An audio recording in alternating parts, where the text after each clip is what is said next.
nous allons avoir ce soir un débat sur la Tunisie, sur plus exactement la société civile tunisienne et comment peut-elle ou ne peut-elle pas être une force émergente compte tenu des circonstances, de ses forces, de ses moyens et de ses ambitions. Pour en parler, nous avons deux auteurs de livres récents. D'une part, à ma gauche, Ella Yousfi, qui a écrit un livre qui s'appelle « L'UGTT, une passion tunisienne », que j'ai là et qui est vraiment un livre tout à fait intéressant, à la fois parce que c'est une enquête, on voit et on entend un certain nombre de militants, et Dieu sait s'ils sont d'avis différents, et c'est vraiment enrichissant et complet. Et d'autre part, Farah Ached, qui a écrit un livre sur la révolution et les défis sécuritaires, un sujet difficile, mais hélas, je n'ai pas eu la chance de lire votre livre, qui est sorti récemment, je crois. En février. Voilà. Et qui, par ailleurs, anime un think tank qui s'appelle Labo démocratique. Voilà. Alors, et puis, en plus, nous avons avec nous Radija Morsen Finan, qui est une politologue et qui travaille également à Orient 21 et qui va intervenir dans le débat. Alors, si vous le voulez bien, nous allons peut-être commencer par Ella, qui va nous expliquer un peu pourquoi l'UGTT est une passion. Passion en français, c'est un mot ambigu, c'est un mot double. Hein. C'est à la fois un amour et une souffrance. Alors, expliquez-nous. Là, c'est super parce que j'ai la transition. Effectivement, c'est la même chose en tunisien. Hein, et c'est l'amour et la souffrance de cet amour-là. Donc, d'abord, je tiens à remercier l'IREMO pour cette invitation. Et je vais commencer d'abord par parler de mes motivations pour faire ce livre parce que ça dit beaucoup sur le contenu du livre. Ensuite, je vais essayer de focaliser sur l'épisode du dialogue national parce que je fais le lien avec l'actualité et le prix Nobel. Et puis, je vais essayer de répondre à la question qui est posée au niveau du thème de cette rencontre-là. Est-ce que la société civile tunisienne, c'est un pouvoir ou un contre-pouvoir? Ou quelle est la nature de ce pouvoir-là? Parce qu'on voit un changement très clair après le départ de Ben Ali, après le 14 janvier. Donc, mes motivations pour ce livre-là, au fait, il y avait deux motivations centrales qui m'ont poussée à écrire ce livre-là. Donc, il y a l'élément biographique. Je suis la fille de syndicalistes, donc j'étais élevée dans cette centrale-là, c'est important. Et deux éléments plus politiques et intellectuels. Vous savez, dans une dictature, ce qu'on fait systématiquement, c'est on détruit toute possibilité de travail collectif. L'UGTT est le seul espace d'action collective organisée qui est resté à l'abri de la mainmise totale du parti au pouvoir. Et on trouve cette spécificité-là particulièrement à l'UGTT, contrairement à d'autres syndicats arabes en Égypte ou en Algérie où ces organisations-là étaient complètement soumises au pouvoir. Donc je voulais savoir comment cet espace fonctionnait, quelle était la culture organisationnelle de cet espace-là. Et je me saisissais aussi de cet espace-là comme un laboratoire, en fait, de régulation du conflit. La démocratie, finalement, c'est autour de la régulation des conflits. Et l'UGTT avait cette culture-là qui lui a servi plus tard dans le rôle qu'elle a joué, notamment au niveau du dialogue national. Ensuite, l'élément important ou le facteur important qui m'a poussé à faire ce travail-là, c'est la passion, justement, autour du rôle de l'UGTT. Là, je parle de la passion tunisienne. Donc, juste après le départ de Ben Ali, il y avait une période de crise autour. Le débat à l'époque, c'était est-ce qu'on va continuer avec les anciennes institutions gouvernementales, donc la continuité institutionnelle, et il y avait un mouvement qui plaidait pour une rupture radicale avec l'ancien régime. L'UGTT a joué un rôle clé dans cette crise-là, et ce rôle-là lui a valu des critiques très importantes de la part de l'opposition qui lui demandaient de jouer uniquement son rôle de syndicat et n'avait pas interféré dans le travail politique, et d'autres qui disaient que l'UGTT finalement c'est une organisation politique, elle a toujours joué un rôle important dans les différents épisodes politiques dans le pays, et donc c'est normal qu'elle joue un rôle politique dans cette période de crise. Donc pour répondre à ces deux questions, en fait, donc j'ai fait une enquête ethnographique Donc j'ai suivi des syndicalistes appartenant à différentes régions et à différents niveaux hiérarchiques dans la centrale pendant 3 ans. Et donc ce qui était intéressant pour moi, c'est 3 ans, c'est assez lent. Donc j'ai pu revoir les mêmes personnes à différents moments et avoir leur bilan sur le passé. Et puis j'ai utilisé aussi l'histoire du mouvement syndical tunisien pour essayer d'avoir un éclairage sur l'action de l'UGTT. Maintenant, je ne vais pas rentrer dans les détails, mais la manière dont j'ai essayé donc je vous ai dit, le débat c'était est-ce que l'UGTT c'est un pouvoir ou un contre-pouvoir? Que veut l'UGTT? Donc c'est le débat tunisien. Est-ce que l'UGTT voulait prendre le pouvoir? C'est pour ça qu'elle a joué un rôle important. Ou elle voulait maintenir l'élite économique et politique du pays, maintenir leur pouvoir? Ou est-ce que elle était la menace de la possibilité d'avoir un syndicat de prolétariat en Tunisie? Donc du coup, plus contre-pouvoir. Pour répondre à cette question-là, ce que j'ai fait, c'est je me suis posé la question différemment. Je me suis dit, je vais essayer de comprendre l'identité de l'UGTT. Et là, l'histoire du mouvement syndical montre 2 particularités très importantes pour comprendre l'action politique de l'UGTT.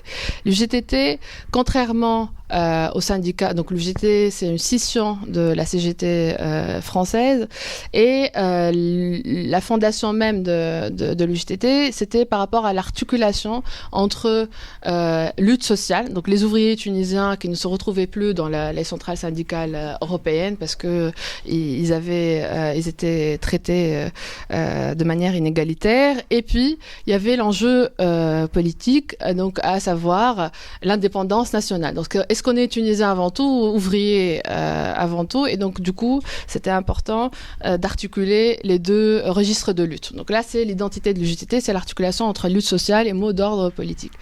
Après l'indépendance, il y avait toujours cette rhétorique unitaire, donc le parti au pouvoir et l'UGTT allaient construire ensemble le pays. Donc articulation lutte sociale et lutte politique, donc on ne peut pas demander à l'UGTT d'être un acteur syndical classique qui défend uniquement les intérêts des travailleurs. Et un autre aussi enjeu important relatif à la spécificité organisationnelle du l'UGTT, c'est la culture de consensus.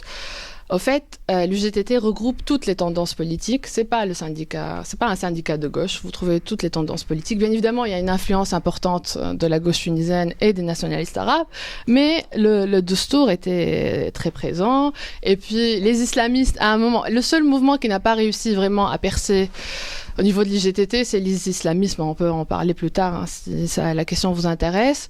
Et c'est un syndicat aussi qui regroupe plusieurs catégories sociales. Vous trouvez des médecins à côté d'ouvriers. Et donc cette hétérogénéité, et puis on peut remonter aussi à l'hétérogénéité ethnique du mouvement syndical tunisien. On avait des Italiens, des Maltais, des Maghrébins dans les premières centrales syndicales européennes. Cette hétérogénéité-là a fait qu'elle a créé une culture politique spécifique de l'UGTT, qui est la culture consensuelle. Donc l'UGTT a toujours dû composer avec des tendances politiques différentes et, comme je l'ai dit tout à l'heure, avec des intérêts, parce que là, il y a la dimension aussi régionale, des intérêts sectoriels, des appartenances régionales et puis des sensibilités politiques. Cette culture-là, donc consensuelle, articulation entre lutte politique et lutte sociale, c'est greffé aussi à un point important historique, à savoir ce qu'on appelle le paradigme d'indépendance dans le fonctionnement de l'UGTT.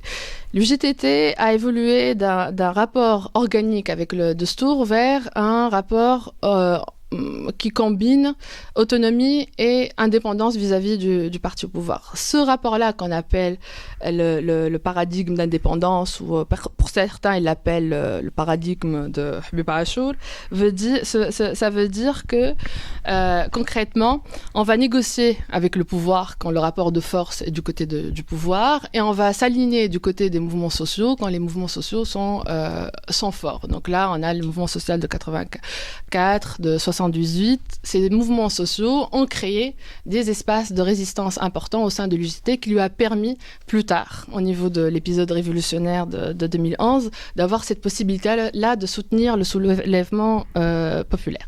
Donc ces 3 paramètres, donc culture consensuelle, indépendance, la seule organisation qui a réussi à avoir un minimum d'indépendance grâce aux luttes sociales au sein de l'UJTT, et puis l'articulation de lutte sociale et lutte politique, on trouve ces 3 paramètres au niveau de la mobilisation de l'UJTT post-départ Ben Ali. Ça a fait de l'UJTT, ça a donné, donc j'ai pas le temps de développer, mais ça a donné une identité particulière. J'aime bien utiliser l'expression des syndicalistes qui me disent l'UJTT finalement c'est une force d'équilibre. Donc ni pouvoir ni contre-pouvoir, c'est une force d'équilibre, c'est une caisse de résonance en fait des rapports de pouvoir entre les différentes forces politiques et sociales dans le pays. On retrouve ça au sein de l'UJTT. L'UJTT, au niveau de l'épisode révolutionnaire, a joué le rôle d'une structure finalement intermédiaire entre les mouvements sociaux et le gouvernement. Et ça a suscité les passions. Parce que ceux qui plaidaient pour une continuité institutionnelle disaient « Ah, l'UJTT, elle est en train de trahir les révolutionnaires ».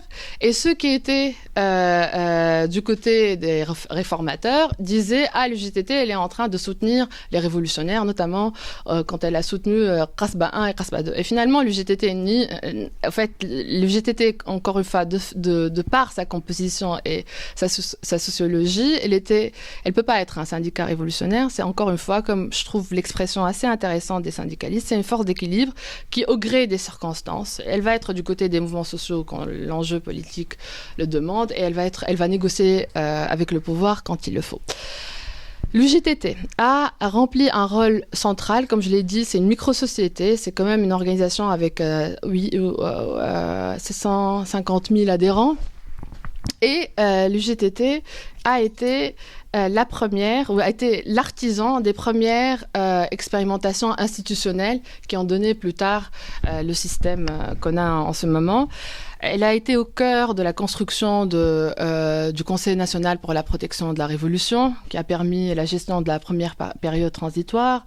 Ensuite, elle était au cœur de l'instance de Ayad Ben Achour. Donc, ils ont joué aussi un rôle important au niveau de cette instance-là. Et ils étaient l'artisan du dialogue national.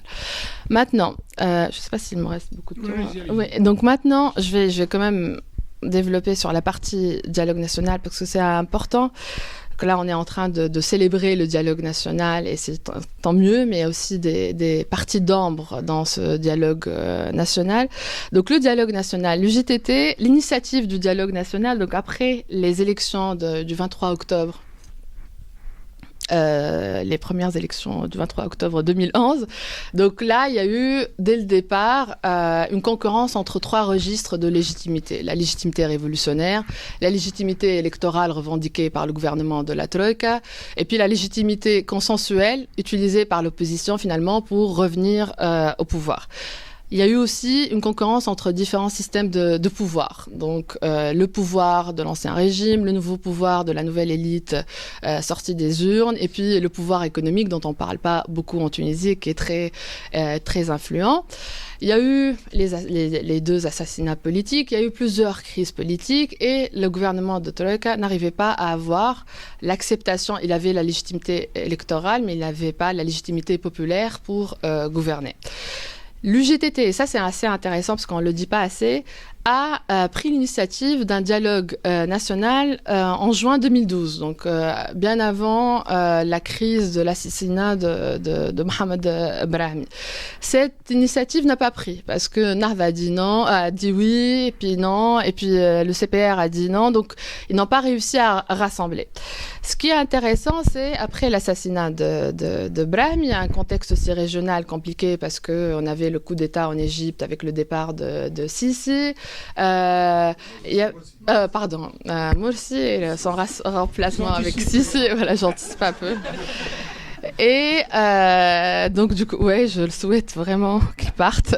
Donc qu'est-ce que je disais d'autre donc il y a un contexte géostratégique important. Les frères musulmans étaient fragilisés. Localement, c'est le deuxième assassinat politique. Le sitting de Bardo, il y avait le sitting de Bardo et il y avait aussi le contre-sitting mené par les fidèles de Nahda. Donc on avait un contexte politique différent. Et là, il y a eu le coup de maître de l'UGTT qui a dit « Je vais faire un front uni avec le patronat », donc l'UTICA, et deux organisations historiques qui sont la Ligue des droits de l'homme et puis l'Ordre des avocats qui ont joué un rôle très important au moment de la résistance à la dictature de Ben Ali. Donc légitimité des organisations qui composent le quartet. Avec l'UTICA, il faut dire, là, je tiens à préciser que l'UTICA, c'était un réseau d'hommes d'affaires liés au pouvoir. Ils n'ont aucune légitimité de résistance. Si on doit les comparer avec la Ligue des droits de l'homme ou avec l'Ordre des avocats. Mais c'était un coup de maître dans le sens où, ouvriers et patronat, on est unis pour mener la baraque. Ce qui est intéressant dans cette rhétorique unitaire, c'est qu'on réhabilite une rhétorique unitaire de post-indépendance. Parce que Bourguiba a été malin à l'époque. Il dit, bon, arrêtez là les gars de l'UGTT, ne me parlez pas de lutte de classe. L'enjeu maintenant, on était unis contre la colonisation. Maintenant, on va être unis encore une fois pour construire le pays. Donc, on va reléguer la question sociale au second plan. Donc, l'impératif d'unité a systématiquement et à différents moments de l'histoire de la Tunisie a relégué la question sociale au second plan. On l'a vu plus tard avec maintenant la question du terrorisme. Taisez-vous, c'est pas le moment de parler de lutte sociale. Donc, les luttes sociales étaient importantes. L'UGTT a toujours été le lieu et le refuge des mouvements sociaux, mais cette question sociale a été régulièrement reléguée au second plan parce que l'UGTT aussi négociait sa place dans le champ de pouvoir tunisien. Donc on voit aussi une continuité historique dans le fonctionnement de l'UGTT qui est assez intéressante. Dans ce pacte avec le patronat, alors ce qui est intéressant, c'est que l'aspect positif, c'est on a réussi à quand même sauver le pays du scénario égyptien réel ou fantasmé. Mais en même temps, ça a été largement critiqué par une force sociale qui est très importante, qui est l'Union des diplômés chômeurs. Donc je rappelle quand même que la révolution est partie des chômeurs. Et les chômeurs, qu'est-ce qu'ils disent? Là, ils ont un rapport avec l'UGTT, je t'aime, moi non plus. Donc, d'un côté, ils disent l'UGTT nous a permis d'exister et en même temps, l'UGTT a toujours utilisé nos revendications pour négocier une place politique. Donc, les chômeurs, qu'est-ce qu'ils disent? Ils disent ce dialogue national, finalement, c'est un consensus de classe entre les riches représentés par le patronat et les couches moyennes organisées représentées à l'UGTT. Donc l'UGTT, c'est principalement la fonction publique. Ils ont du mal à se retrouver, à exister dans le secteur privé. Donc là, les nouvelles mobilisations sociales, c'est dans le secteur privé parce qu'ils tiennent à avoir une place dans le secteur privé. Donc, deuxième critique, le dialogue national, donc c'est fait encore une fois, aux dépens de la question sociale. Les chômeurs n'ont pas été invités à la table de construction du fameux consensus national. Et deuxième critique, on critique ce dialogue national, on le considère comme finalement un partage de pouvoir entre la nouvelle élite issue des urnes, à savoir Nahda, les islamistes, et l'ancien régime représenté plus ou moins par Nidé. Donc là, on a effectivement un gouvernement d'union entre Nahda et Nidé, qui est finalement le résultat de ce dialogue national. Maintenant, si j'ai encore quelques minutes, je tiens quand même à... donc, si on part de l'UGTT, ce qui est intéressant, comme je l'ai dit tout à l'heure, c'est ni un pouvoir ni un contre-pouvoir. C'est une force d'équilibre, c'est une caisse de résonance des rapports de force dans le pays. Maintenant, ce qu'on observe après la révolution, c'est l'émergence d'une nouvelle société civile qui concurrence les organisations historiques, à savoir l'UGTT. Les organisations historiques en Tunisie, c'est l'UTICA, l'UGTT, le quartet en fait du dialogue national. Donc cette nouvelle, le prix Nobel, voilà. Donc là, on a Farah, elle va peut-être en parler tout à l'heure. Donc on a une nouvelle société civile plus professionnelle, moins Ça dépend de la manière dont on les qualifie, mais ils sont plus professionnels. Il y a beaucoup d'ONG avec des internationales qui ont leur propre agenda. Donc il y a plus, voilà, c'est un autre état d'esprit. Moi, ce qui m'intéresse ici, c'est encore une fois, ce qui m'intéresse moi particulièrement, c'est les luttes sociales. Qu'est-ce que fait cette société civile par rapport aux luttes sociales qui étaient le moteur du mouvement révolutionnaire en Tunisie. Là, ce qui est intéressant, c'est que l'UGTT, la Ligue des droits de l'homme, les organisations historiques, Ben Ali les a cantonnés dans un rôle de résistance et ils se sont mobilisés uniquement pendant longtemps sur les libertés individuelles, à part le cas de l'UGTT qui est particulier. Juste après le départ de Ben Ali, ils se sont dit « Ah, on a raté quelque chose, on n'a pas vu la révolution venir et parce qu'on n'a pas accordé suffisamment d'attention à la question sociale. » Chasser le naturel, il revient au galop. Ils se sont occupés pendant un moment. Après, crise politique, les crises politiques se succèdent et on revient uniquement au registre des libertés individuelles. Donc pendant aussi à plusieurs moments, on retrouve la primauté accordée aux libertés individuelles qui a pris le pas par rapport aux luttes sociales. Et le rapport chômeur-UGTT illustre bien ce rapport ambivalent et compliqué.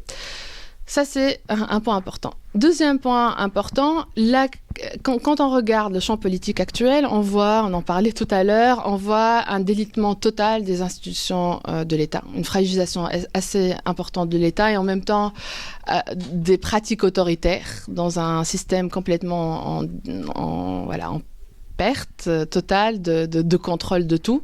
Il y a une crise d'autorité à tous les niveaux en Tunisie. Des partis politiques qui restent faibles, qui n'arrivent pas à trouver leur place, et une société civile qui devient très importante. Et là, on n'est plus dans la société civile au sens d'Alexis Tocqueville, espace autonome de contre-pouvoir classique qui va s'opposer au pouvoir de l'État. On a une société civile qui négocie directement avec le pouvoir, qui impose ses modifications, et c'est assez intéressant, ce nouveau... c'est intéressant, ça dépend de quel point de vue on le voit. Donc, on a un pouvoir grandissant de la société civile. Et si là, je vais vous donner un exemple, et je finis sur cet exemple-là qui est assez intéressant. Il y a eu récemment une loi sur la réconciliation économique dans le domaine financier et économique. Et en gros, c'est une loi qui amnistie les corrompus, qu'ils soient hommes d'affaires ou fonctionnaires de l'État.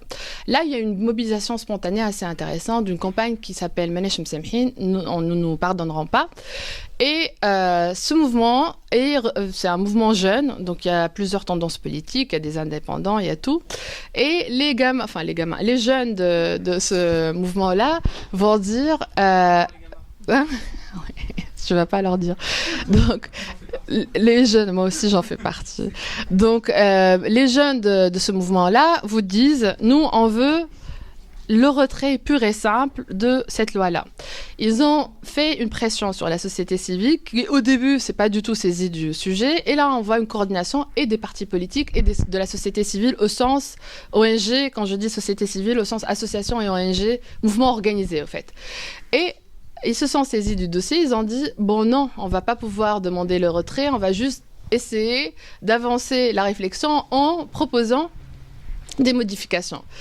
Les jeunes de la campagne Manesh Msemhin, comme les chômeurs, disent finalement vous utilisez nos revendications et notre pression pour avancer finalement l'agenda du gouvernement. Donc là, on est dans un rôle de la société civile un peu ambivalent, où les mouvements sociaux spontanés vont vous dire ils sont en train de confisquer nos luttes et ils ont un rôle de négociation. Au fait, ils font un peu ce qu'a toujours fait l'UGTT, au fait.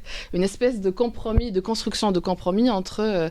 Après, ça dépend d'où on se place. Si on se place du côté des mouvements sociaux spontanés, on va vous dire... Cette société civile, c'est la chose la plus terrible qui nous arrive en Tunisie parce qu'elle est en train de confisquer nos luttes.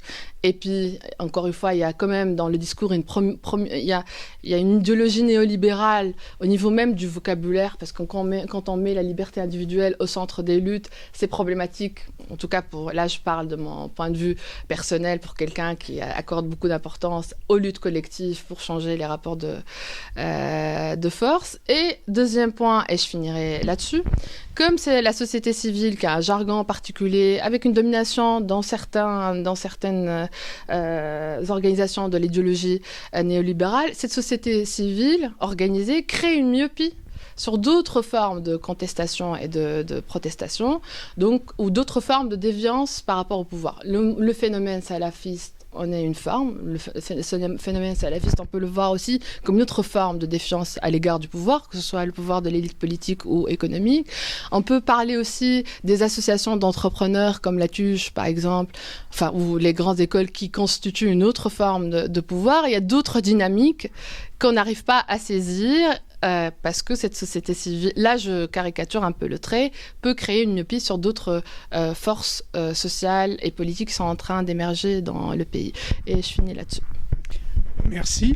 Donc Farah, maintenant on va peut-être revoir en dehors de l'UGTT quels sont les autres piliers de la société civile. Et je crois que les juristes jouent un rôle important. Bonjour, merci de me donner l'occasion de présenter le travail du Labo démocratique ainsi que le livre qu'on a publié au mois de février. Mais peut-être avant d'aborder, je voulais dire un point parce que j'ai un lien un tout petit peu avec l'UGTT de par ma famille, puisque mon grand-père est Farhat Hached, un des fondateurs de l'UGTT et le plus connu des fondateurs de l'UGTT. Et je voulais dire un petit commentaire par rapport à sa pensée à l'origine. Ce qu'il voulait, c'était que après l'indépendance, l'UGTT accouche d'un parti travailliste qui soit face, un peu le parti de gauche face au Destour, en fait, au néo-Destour. C'était un peu son vœu. Mais après, les choses ont été différentes. Et en fait, la plupart des dirigeants de l'UGTT lors des premières années étaient liés au néo-Destour parce que c'était aussi une époque. C'est-à-dire il faut se resituer dans cette époque-là qui était une époque de parti unique un peu partout dans le monde, de l'État, un peu cet État, le père qui fait tout, etc. Bon, mais c'est ça aussi qui fait qu'il y a des liens avec le Destour, le néo-Destour, etc. Plus tard. Juste entre parenthèses.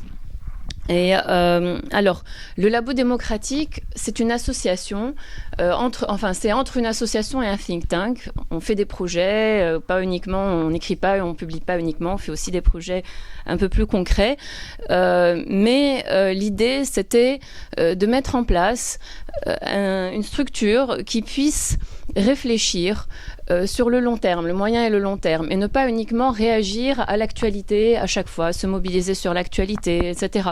Alors, il faut de tout. Il faut aussi, bien sûr, et même c'est très nécessaire d'avoir des gens qui se mobilisent sur l'actualité, mais on avait besoin, c'est ce que nous avons ressenti, qu'on avait besoin au lendemain de la Révolution, aussi de réflexion sur le moyen et le long terme, sur la Tunisie de demain, en fait.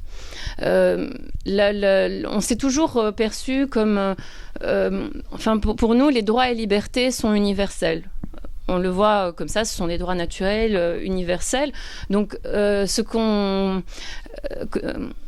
l'idée principale, c'est que la Tunisie, de par sa révolution, et on considère que c'est une révolution, que c'est un début de révolution, qu'on ne pourra pas juger de toute façon si c'en est une ou pas tout de suite. Il va falloir attendre pour le juger. Nous espérons qu'elle sera une révolution, que de par sa révolution, qui arrive en même temps que la révolution numérique, enfin un moment très particulier de l'histoire du monde, est devenu un peu le porte-drapeau, la locomotive d'un changement dans le monde.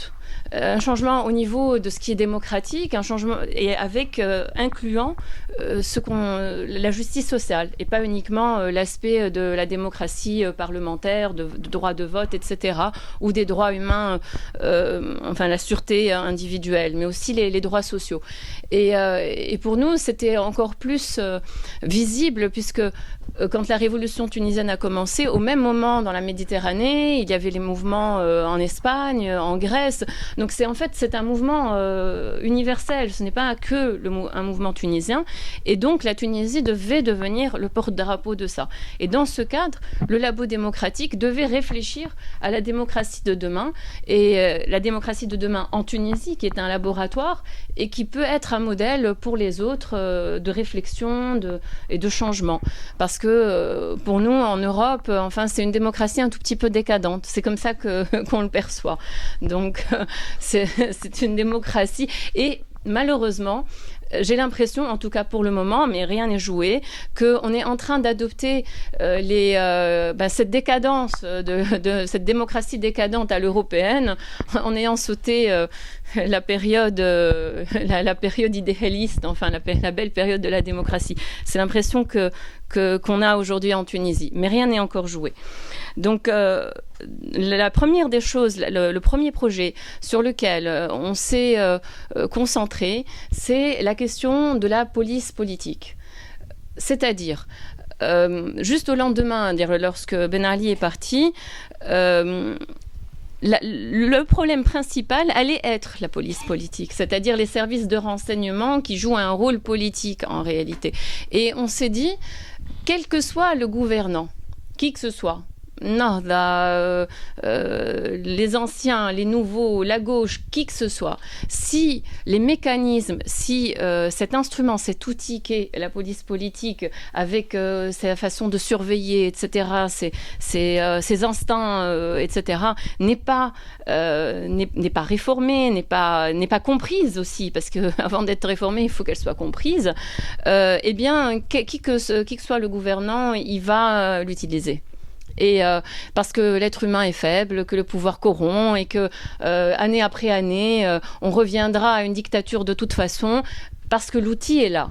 Et que quand on a un outil, on l'utilise en réalité. Donc on a commencé à travailler sur cette question-là. Un cadre juridique pour les archives de la dictature. Que faire de ces archives? Il faut un cadre, il faut un accès, quel accès, comment, etc. Deux, tous les mécanismes de surveillance, comprendre comment ces mécanismes de surveillance opéraient à l'époque de l'Ancien Régime, comment ils étaient en 2011-2012, pendant la période transitoire, et que doit-on faire dans l'avenir? Et trois, c'était comment penser des services de renseignement en bonne et due forme, réformés et contrôlés par les différentes institutions. Donc on a commencé à faire pas mal de débats, de voyages d'études en Europe de l'Est, de recherches, d'interviews. Ça a été 2 ans très très riches en absorption d'informations.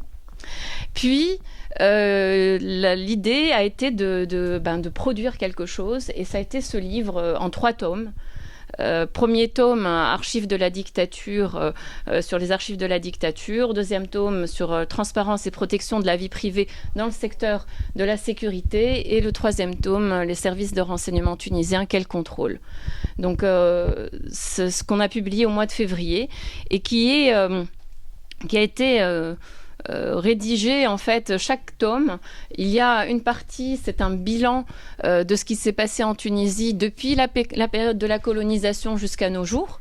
Donc il y a l'aspect historique, il y a une approche historique qui montre le lien aussi avec la période d'avant l'indépendance, parce qu'on a hérité d'un service de sécurité qui existait déjà. Donc d'ailleurs les tortionnaires qui torturaient les gens du mouvement national avant l'indépendance sont les mêmes qui torturaient les opposants après l'indépendance.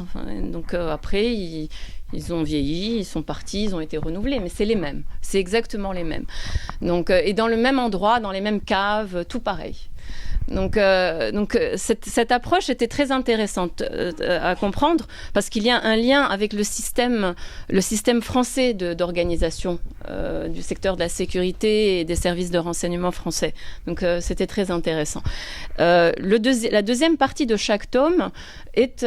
Tous ces tomes, on retrouve leur substance, je crois, sur un site que vous avez. Vous pouvez donner le... Oui, on a, le site, on a mis en place un site qui est encore, c'est Secret Police Project ou projetpolicepolitique.org. en fait, pour les deux, .org, mais on n'a pas encore finalisé le site web. C'est-à-dire le site contient toute la bibliographie, toutes les recherches, toutes les lois, tous les décrets qu'on a utilisés pour le livre. C'est un lieu, c'est une bibliothèque numérique quasiment en fait. Donc les médias, les vidéos, tout ce qu'on a pu utiliser pour rédiger le livre. Donc chaque tome, dans les deuxièmes parties, c'est une étude de ce qui s'est passé, de l'approche à l'étranger. Donc on a étudié quasiment une quarantaine de pays étrangers, d'Amérique du Sud, d'Europe de l'Est, d'Europe de l'Ouest, des États-Unis, Canada, enfin c'est assez beaucoup de pays. Vous avez trouvé un modèle ? Il n'y a pas de modèle, justement, c'est ça, c'est que dès le départ, notre approche, c'était qu'il n'y a pas de modèle à copier. Et d'ailleurs, c'est le problème. Ça a toujours été ce problème. En Tunisie, on a tendance à copier-coller. Donc, on voulait pas prendre un modèle. L'idée, c'était de confronter l'histoire tunisienne, le bilan qu'on a fait en Tunisie, avec ce qui se passe à l'étranger, et d'essayer de trouver le modèle, notre modèle. Et c'est ça, chaque livre contient une troisième partie où on a des propositions, on fait des propositions, des recommandations très détaillées, très argumentées, très techniques parfois en fait, sur comment ça devrait être, avec une approche qui n'est pas une approche militante, dans le sens on fait table rase, etc. C'est une approche très pragmatique, très distanciée, étape par étape. Il y a beaucoup de propositions qui prennent en compte la durée, étape par étape. Donc, parce qu'il faut accepter parfois des faits qui sont que le secteur de la sécurité est très difficile à réformer et qu'on ne peut pas le réformer sans lui, sans le secteur. On ne peut pas réformer sans le secteur. Donc, ils doivent eux-mêmes être convaincus, sinon rien ne change. Bon, ça, c'est un peu le tableau. Le livre devait être publié avant les élections. Mais pour diverses raisons, il a été publié au mois de février 2015, donc après les élections.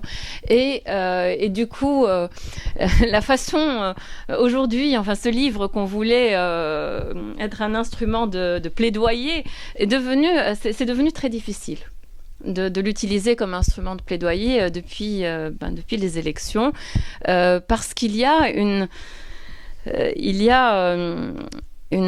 posture, je dirais, de la part des nouveaux gouvernants, et pas tous les ministres, parce qu'il n'y a pas une seule voix au niveau du gouvernement, c'est un peu fouillis parfois. Mais globalement, il y a une posture c'est pas le moment.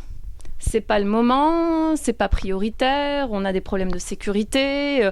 Quand on parle de contrôle du secteur de la sécurité, on voit, ça y est, les bâtons dans les roues, la société civile, ils ont l'impression que la société civile va rentrer au ministère de l'Intérieur, va les empêcher de faire leur travail. Donc c'est un prétexte pour ne pas avancer au niveau des réformes. Alors nous essayons d'expliquer que sans les réformes, il y aura encore plus de problèmes de sécurité. Parce que sans les réformes, la corruption continuera. Et la corruption est un des points essentiels des défaillances des services de sécurité, notamment aux frontières, etc. Donc, c'est un des points essentiels. Donc, le contrôle ne fera que renforcer le secteur, en réalité.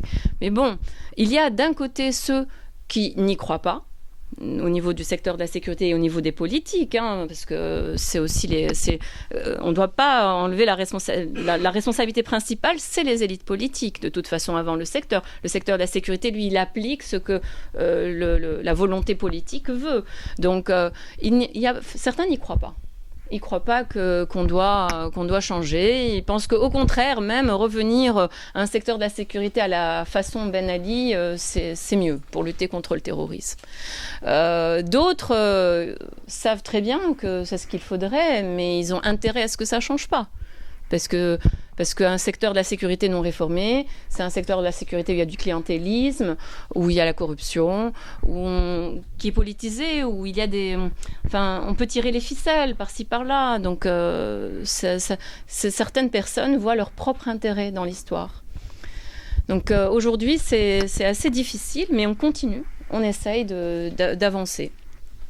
Et c'est là où je vais parler un peu de la société civile en général. Nous, c'est notre projet principal, mais on travaille sur toutes sortes de gouvernance, pas uniquement la gouvernance du secteur de la sécurité, la transparence en général. Et récemment, on avait l'intention de faire une lettre à l'Assemblée pour demander une accréditation pour pouvoir assister aux travaux. Et juste avant qu'on commence à rédiger notre lettre, il y a eu de la part de l'Assemblée des représentants du peuple une décision ou un projet de décision qui voulait écarter les associations de la société civile de l'Assemblée. Donc ce qu'on avait gagné pendant 3 ans, c'est-à-dire investi... De l'Assemblée, vous voulez dire des commissions de l'Assemblée? Des commissions et de certaines plénières, pas uniquement des commissions. Certaines plénières et des commissions. Donc là, je fais un petit détour pour dire que le règlement intérieur de l'Assemblée nationale, l'Assemblée des représentants du peuple, prévoit des procédures de huis clos. C'est-à-dire que s'ils veulent mettre en place des discussions en huis clos, ils peuvent. Mais il y a une procédure qui est un peu plus difficile à mettre en place, mais il faut un vote, quoi. Ça ne se fait pas comme ça. Donc là, c'était une façon d'imposer le huis clos sans passer par les procédures. Et pendant les 3 dernières années, on a la société civile, de façon générale, a investi l'Assemblée. C'est notre plus grand acquis quasiment aujourd'hui, d'être dans l'Assemblée, d'avoir accès à ce qui se dit. Et ce projet a été un choc. On a considéré que c'était, on dit en tunisien, roqa. Enfin, c'est comment on dit, c'est du culot. Voilà, c'est tellement culotté de quelques mois après les élections de venir et dire vous allez sortir de l'Assemblée, quoi. C'est les amateurs chez les professionnels. C'est un peu ça. Oui, je ne sais pas, qu'est-ce que vous voulez dire par là? Je veux dire que le milieu politique est un milieu professionnel en oui, voilà, n'accepte pas que des amateurs, qui ne sont pas élus, qui ne sont pas membres de parti, viennent discuter, mettre en cause, éplucher. On ne discute pas. Non, la société civile ne discute pas. Elle assiste, elle prend note. Oui, à l'extérieur, vous en discutez. Pardon, donc d'accord. Donc en fait, d'ailleurs c'est leur justification. Ils ont dit il y a un NDI c'est une organisation américaine et le PNUD, donc Organisation internationale des Nations Unies, qui a mis en place des structures, des assistants parlementaires, etc. Nous n'avons plus besoin de la société civile, comme si nous étions là en tant qu'assistants parlementaires. La société civile était là juste pour regarder. Elle est au service des citoyens, elle n'était pas au service des parlementaires. Et donc, on est rentré dans un bras de fer. Toute la société civile impliquée, et même celle qui n'était pas impliquée par ça, s'est mobilisée. On a fait beaucoup de bruit. Finalement, ils ont reculé, en tout cas au niveau des médias, en apparence. Ils ont reculé, mais... il y a eu des changements entre-temps dans les commissions, la politique. Il y a un agenda politique aussi qui est là. Et du coup, on ne sait pas encore qu'est-ce qui va se passer. Il se peut que, sous divers prétextes, la bataille continue. C'est pas gagné. On a gagné une bataille, mais on n'a pas encore gagné la guerre. Donc, il va falloir continuer à être toujours alerte et mobilisé, et demander des accréditations, ne pas laisser tomber. Alors, oui, donc la société civile est forte. Elle a l'air forte quand elle se mobilise ensemble. Quand ce sont des thèmes que tout le monde adopte, en fait. Mais parfois, ce n'est pas aussi évident sur des thèmes où les gens sont moins mobilisés. Et aussi, il y a une question, j'allais dire, de lobbying de type piston, je dirais. Enfin, c'est-à-dire qu'une grande partie de cette société civile mobilisée, c'est des personnes... qui viennent de l'élite intellectuelle ou politique ou économique. C'est un fait. Et de ce fait, ils sont connectés avec le pouvoir d'une façon ou d'une autre. Ça ne veut pas dire qu'ils apprécient le pouvoir, mais par quelques degrés, comme on dit, 6 degrés de séparation, par certains degrés de séparation, ils peuvent arriver à toucher un mot à X ou Y, en fait. Donc, il y a de ça. Et si on n'a pas cette possibilité-là, si on est une société civile qui n'a pas ces liens-là ou cette façon d'arriver au centre du pouvoir, ou si les gens qui détiennent le pouvoir ne sont pas convaincus et ne veulent rien changer dans tous les cas, vous ne pouvez pas, malgré toutes les mobilisations, changer quoi que ce soit. Donc, il y a le fonctionnement, c'est un fonctionnement un peu de l'ancien temps, quelque part aussi. C'est resté, ce truc de piston. Donc, si je comprends bien, ça veut dire qu'il faut des relais. Voilà, il n'y a pas de relais structurés qui permettent à tout le monde. Relais personnifiés. Voilà, c'est un peu personnalisé. Ça reste personnalisé. Sauf quand ce sont des organisations de la société civile hyper financées, par des instances internationales ou par des États étrangers. Et là, c'est une pression qui va arriver de l'international, en fait. Et là, je rentre un peu dans les faiblesses. Force et faiblesse, c'est une force, mais c'est aussi une faiblesse, parce que les agendas sont difficiles à détecter parfois. Ces financements font qu'il y a une forme de dépendance nécessairement. Les associations sont en train de s'organiser, elles ont des salariés, donc pour pouvoir se perpétuer dans le temps, elles sont obligées de chercher le financement, de chercher du financement, mais en même temps, ce financement, il est connecté à certains agendas. Donc, ce n'est pas si évident que ça de dire si certains bailleurs de fonds ne voulaient plus que telle ou telle association travaille, ce serait facile de couper les flux financiers. Donc, ce n'est pas si évident que ça. Donc, ce n'est pas évident. Nous, au Labo démocratique, on a pris l'option dès le départ d'être une association un peu... comme avant, à l'époque, je ne sais pas, où on faisait les foires et les tombolas un tout petit peu, où le bénévolat est très important, où les membres mettent beaucoup d'argent de leur poche, en fait. Et on a choisi de rester indépendant au maximum. Donc, on ne répond pas à des projets qui ne nous intéressent pas. On ne se plie pas aux projets des bailleurs de fonds. Certains bailleurs de fonds qui sont pas mauvais pas en soi, mais on ne prend pas leur argent pour une question d'image aussi, parce qu'on ne veut pas être labellisé avec tel ou tel bailleur de fonds. Ce qui fait qu'on n'a pas beaucoup d'argent. Mais on fait beaucoup de choses. On fait beaucoup de choses malgré le peu d'argent. Juste, je termine sur 2 points, si vous me permettez. Le troisième problème avec la société civile, c'est la politisation. On l'a vécu beaucoup avant les élections. Il y avait la société civile est mobilisée contre l'islamisme, je ne sais pas quoi, la société civile au bardo, la société civile. Et en fait, on voit que maintenant, après les élections, il y a toute une partie de cette société civile qui a disparu. Elle n'est plus une société civile, en fait. Donc, elle était là parce qu'elle était politisée, elle était là dans un cadre politique. Ce que je ne rejette pas en soi, c'est-à-dire que c'est un chemin comme un autre de militantisme. Juste, je le constate, que c'est une partie de la société civile qui était politisée, qui n'est plus aujourd'hui sur la scène en tant que société civile. Et je conclus par rapport à ce qu'a dit Hela sur liberté individuelle et droits sociaux. Moi, j'ai une approche différente. C'est-à-dire que pour moi, il n'y a pas une bataille, il n'y a pas un conflit entre liberté individuelle et liberté collective. Ça se complète. Et tout le monde ne peut pas tout faire. Pour les raisons que j'ai dites, parce qu'on n'a pas beaucoup de financement, que c'est difficile, que déjà se concentrer sur un thème, c'est pas évident. Donc quand on est tout concentré sur un thème, on peut pas tout aborder. Donc il y a des associations qui travaillent sur les questions de droits sociaux, il y en a d'autres qui travaillent sur les questions de liberté individuelle.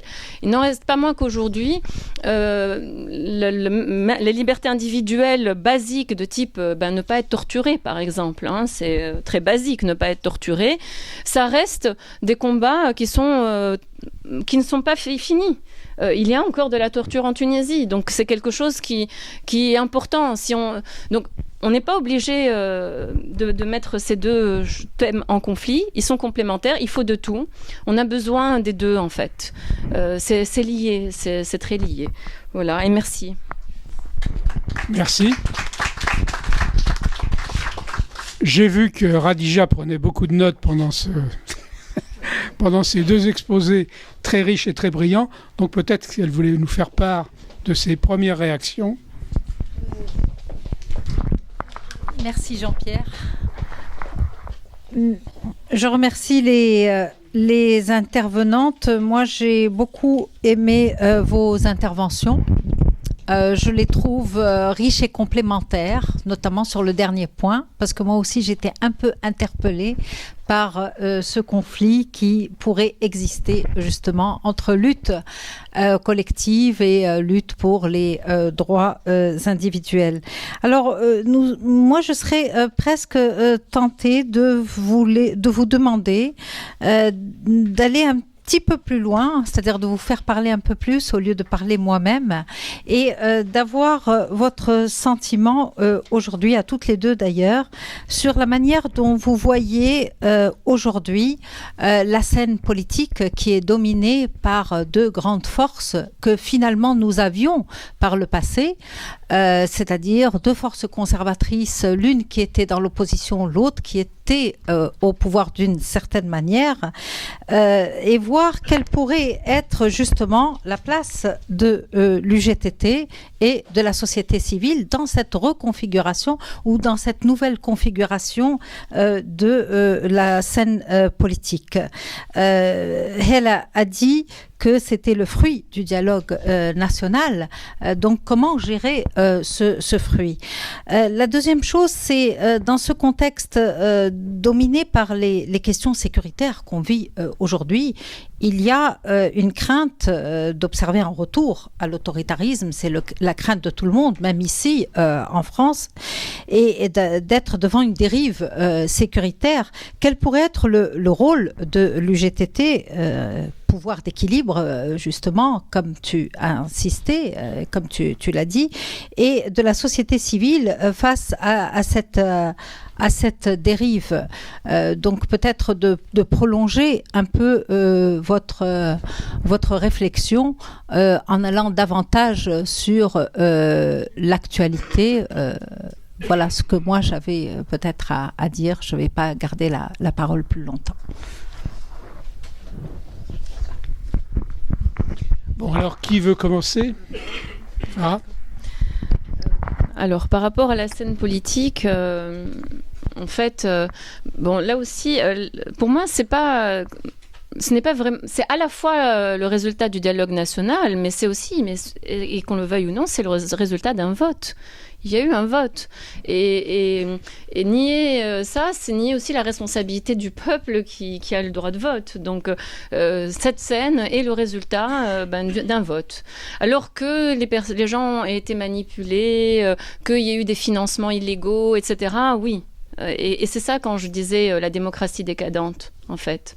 Parce que c'est ça, c'est qu'on a vécu une démocratie décadente dans un contexte de sous-développement en plus. Donc avec tout le clientélisme, l'argent, les flux d'argent, etc. Et puis aussi, et puis pendant 3 ans, conditionné avec un matraquage mais systématique et régulier sur les problèmes sécuritaires, l'intégrisme, le salafisme, etc., etc. Donc il y a eu quand même un vote, avec beaucoup d'abstention aussi, ça, il n'y a rien à dire. Il y a eu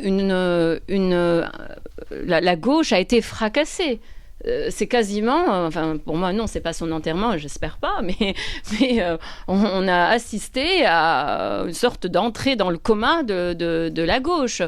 A-t-elle existé avant déjà? C'est quoi la gauche en Tunisie? Qu'est-ce que la gauche, etc. Il y a beaucoup de questions sur ça. Mais il est clair qu'aujourd'hui, sur la scène politique, il manque une gauche, ou en tout cas quelque chose qui ressemble à une gauche. Donc c'est clair. Maintenant, le rôle de l'UGTT, je n'ai pas l'impression, je laisserai Hela en parler davantage, moi j'ai pas l'impression que l'UGTT a changé de rôle depuis les élections. C'est toujours ce qu'a dit Hela, ce côté consensuel, de force d'équilibre, j'ai cette impression-là. Pour la loi sur la réconciliation dont elle a parlé tout à l'heure, je dois dire quand même que c'est aussi parce que l'UGTT a été contre cette loi qu'il y a eu un recul aussi. C'est pas que la société civile. Il y a eu quand même tasrih min andhum. Oui, il y a eu une déclaration.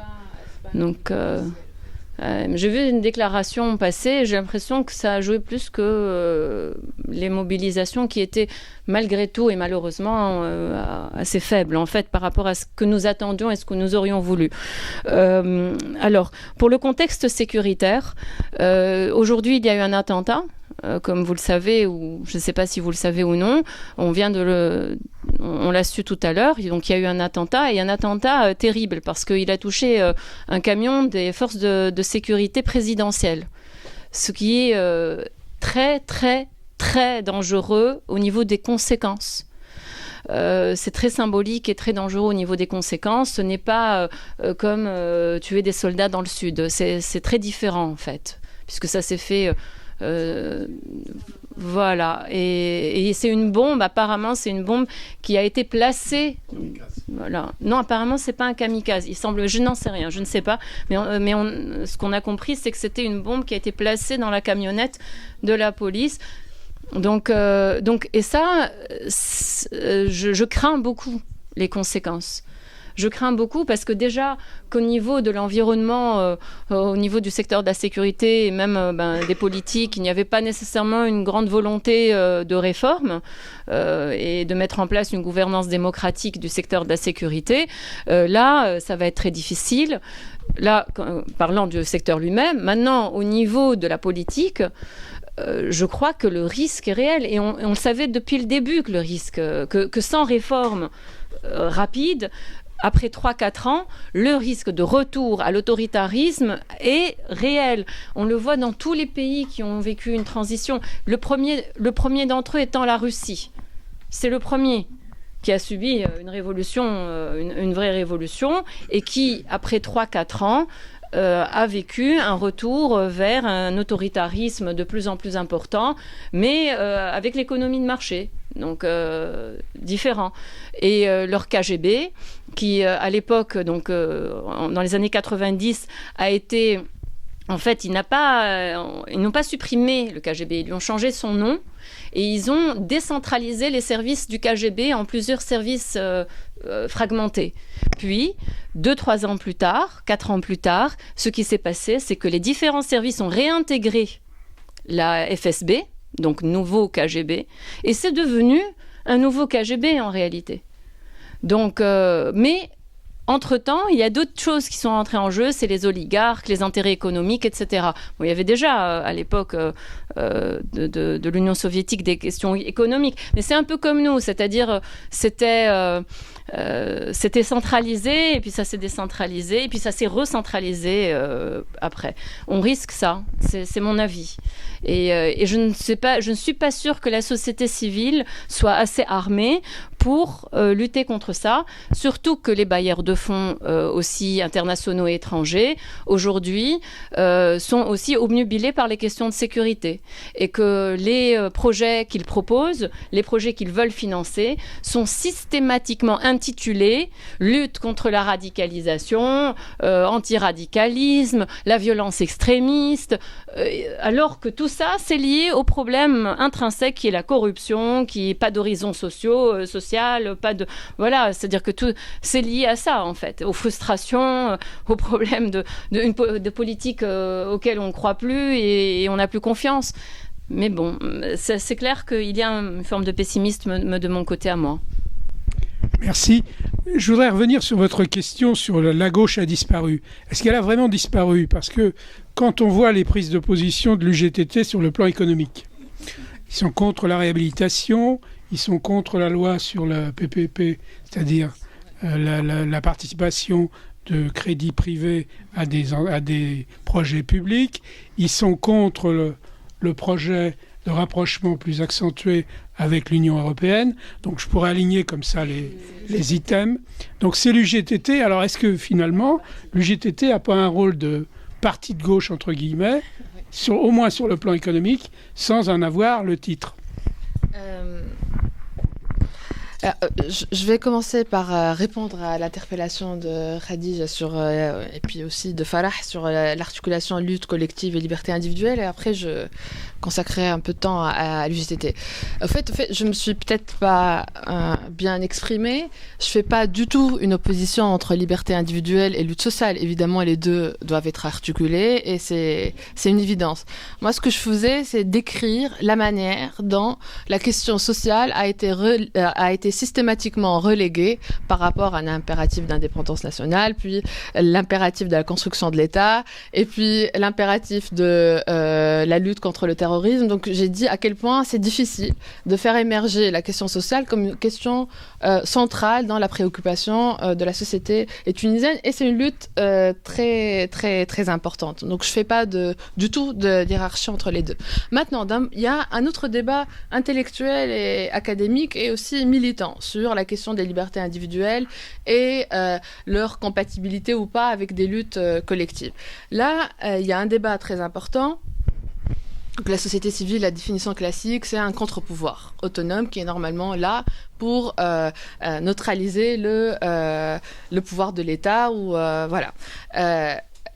Historiquement, ce qui s'est passé, dans les années 60-70, c'était, quand on parlait de politique de développement économique, c'était l'État au centre de cette entreprise-là. Donc, il y avait toute une réflexion sur comment l'État allait assurer le service public. Donc, on parlait de la construction des États africains, et donc, il y avait tous des programmes d'aide à cet État-là pour qu'il soit au centre de la construction économique de ces pays-là. Après, on a vu que ça marchait pas pour plusieurs raisons. Donc là, il y a eu plusieurs thèses. Des fois, on dit il faut démocratiser pour qu'économiquement ça aille mieux. Enfin, je vais vous épargner les débats là-dessus. Il y a eu un engouement pour la société civile à partir des mouvements de démocratisation dans quelques pays africains et surtout en Europe de l'Est. Donc là, on a commencé à dire c'est la société civile la nouvelle recette. L'État est incapable de faire ça, donc il nous faut une société civile forte, capable d'aider à réaliser le développement économique nécessaire. D'un point de vue militant, qu'est-ce qu'on a vu? On a vu l'émergence, à partir des Black Movement aux États-Unis, l'émergence de lutte pour les droits des minorités, le mouvement féministe, donc il y a plein de mouvements par rapport à des logiques de minorité et par rapport à des droits individuels. Donc, dans les analyses, qu'est-ce qu'on dit? On dit ces mouvements-là ont été instrumentalisés plus tard dans l'idéologie libérale pour dire on a besoin d'une société organisée avec des individus libres et autonomes, détachés de toute attache communautaire ou un ancrage social. Donc c'est le règne de l'individu.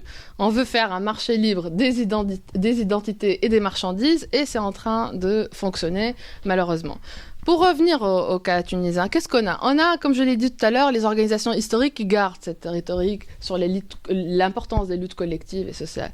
Vous avez tout à l'heure, Farah, je disais, je fais aucune injonction, je fais juste une cartographie. Là, ce qu'on voit, évidemment, la mobilisation contre les pratiques de torture sont importantes. Enfin, je nie pas du tout les libertés individuelles. Je dis juste, il y a un problème au niveau de l'articulation entre les deux qui ne se fait pas du tout au niveau du discours même des partis politiques. On oublie la société civile. Et là, c'est important, et par rapport à un projet de démocratie sociale que je défends. Après, si on défend le projet libéral, c'est une autre paire de manches. Donc là, c'est la citoyenne qui parle. Dans le discours, qu'est-ce qu'on a vu? On a vu l'éruption d'un jargon spécifique. Donc, par exemple, moi, je le vois, c'est extraordinaire. Par exemple, là, les débats qu'on a au sein de la campagne ne nous pardonneront pas sur la terminologie utilisée. Comment on va définir le mouvement? On a eu beaucoup de débats là-dessus.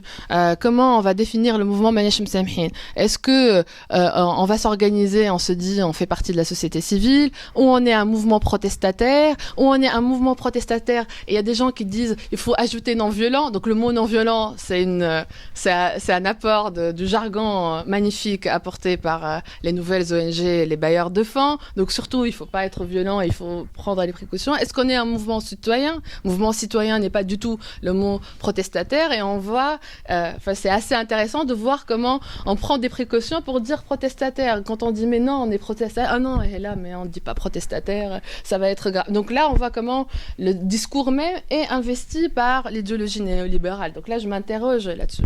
Donc c'est là-dessus où il y a un sérieux, quelque chose à penser.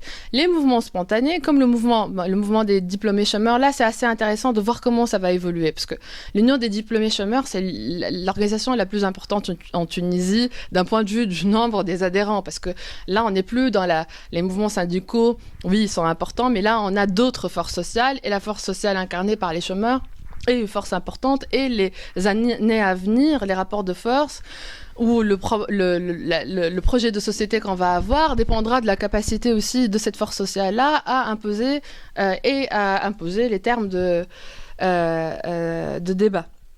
Donc là, ça c'est un enjeu important. Les chômeurs ont des problèmes d'organisation, parce que c'est les plus précaires, et donc ça pose beaucoup de soucis. Les mouvements spontanés, comme ne nous pardonneront pas, ils étaient sollicités par tous les partis politiques qui voulaient les investir et les instrumentaliser dans leur querelle politique. Pareil, parce que alors le problème, ça c'est assez intéressant, parce que c'est une nouveauté et on n'est pas complètement outillé par rapport à ça. Quand on dit mouvement, c'est très compliqué d'identifier l'identité. Est-ce qu'on est un mouvement de pression uniquement? Est-ce qu'on a une vocation à s'organiser plus tard et à dépasser la question de la loi sur la réconciliation économique et à faire le lien avec d'autres mobilisations, ou on se contente uniquement d'une logique qui s'intéresse uniquement à la problématique de la loi? Il y a aussi la question organisationnelle qui revient systématiquement. C'est une organisation horizontale, mais est-ce que pour avoir plus d'impact, il ne faut pas qu'il y ait un minimum de leadership et un minimum de répartition des responsabilités? Donc là, c'est des questions auxquelles les mouvements vont évoluer. On n'a pas encore répondu à ça, et je pense qu'il y a beaucoup de spécialistes, il y a beaucoup de gens qui s'intéressent à ces questions-là fondamentales, et dans quelle mesure ces mouvements-là vont, oui ou non, résister à la machine néolibérale qui est forte, il faut l'avouer. Maintenant, pour revenir à l'UJTT, il y a des choses importantes qui se passent à l'UJTT.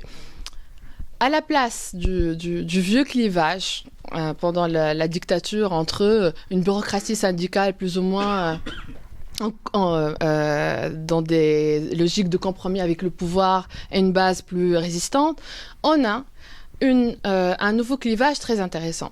Maintenant, l'UJTT est traversé par deux tendances. Une tendance, et on la voit agir, une tendance qui dit finalement on veut que l'UJTT, donc une tendance, je parle de syndicalistes, qui disent on veut que l'UJTT se contente uniquement de son rôle purement syndical, à savoir négocier des augmentations salariales et négocier des augmentations salariales et se contenter du même modèle économique libéral dont on est en train de payer la facture. Et voilà.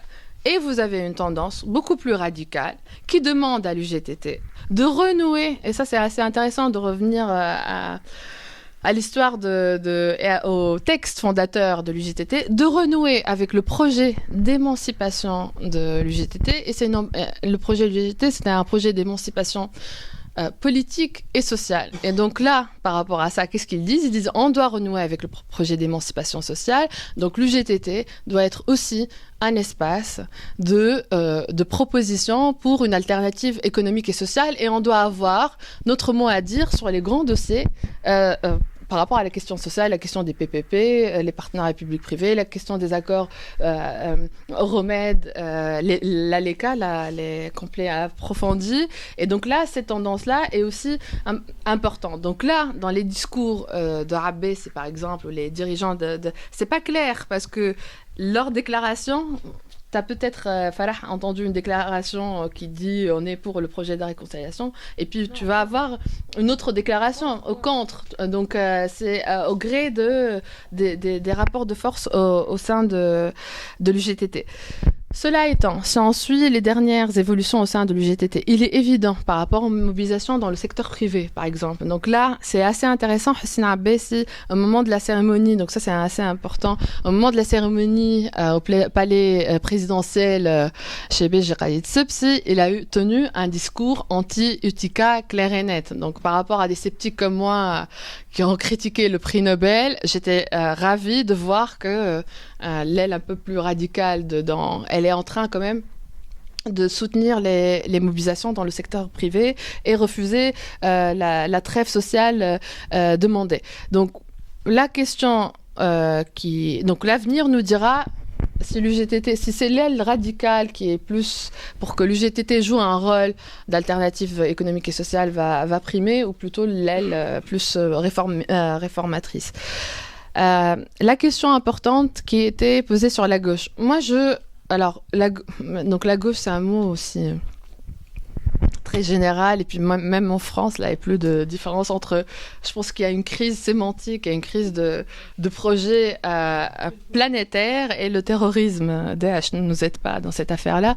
Mais ce qui est évident, c'est qu'en Tunisie, il y a une histoire il y a une gauche importante. Il y a une histoire de gauche très importante, que ce soit qui a laissé sa trace dans le mouvement syndical, qui a laissé sa trace dans le mouvement de résistance contre Ben Ali de manière très, très forte.